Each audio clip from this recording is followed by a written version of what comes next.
Alors, je suis Maxime Arbeller, je suis la secrétaire générale pour les affaires régionales à la préfecture de Mayotte. Et là, on se trouve au quai de transfert de Balamani, donc qui est le lieu où on transfère les déchets qui viennent des communes et qui vont vers le centre d'enfouissement.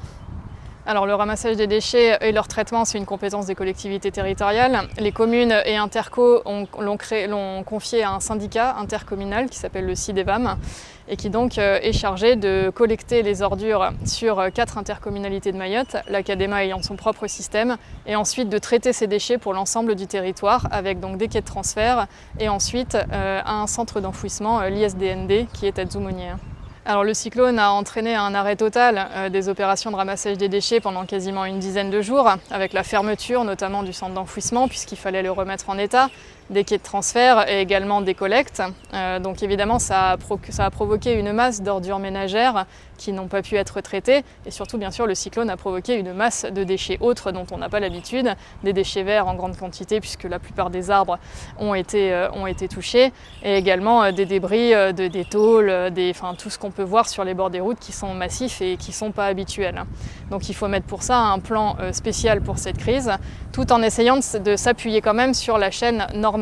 Donc pour ça, on va rajouter des acteurs en début de chaîne en faisant intervenir les communes qui normalement n'interviennent plus. On leur demande de ramasser au niveau des villages, dans les petites rues, de regrouper tous les déchets sur des points pour que là on puisse intervenir et les extraire. Et ensuite en bout de chaîne, l'État qui vient renforcer avec des gros moyens de grosses entreprises, des gros camions en gros, vu la masse de déchets qu'il faut extraire. Au milieu, le CIDEVAM gardant son rôle de pilote de toute cette gestion.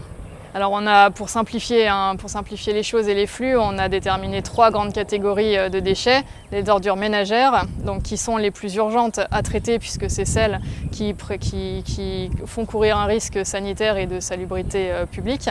Donc qu'on ramasse, qu'on met ici en quai de transfert et ensuite elles partent au centre d'enfouissement qui est ouvert depuis ce matin.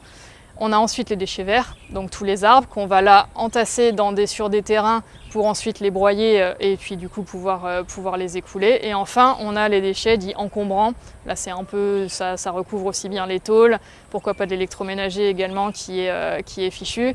Ce sera les déchets les plus longs à traiter puisqu'il va falloir les trier, chacun partant dans une filière différente, ayant un traitement différent et certains d'ailleurs devant être sans doute sortis de Mayotte pour être traités ailleurs puisque le territoire n'aura pas les moyens de les traiter.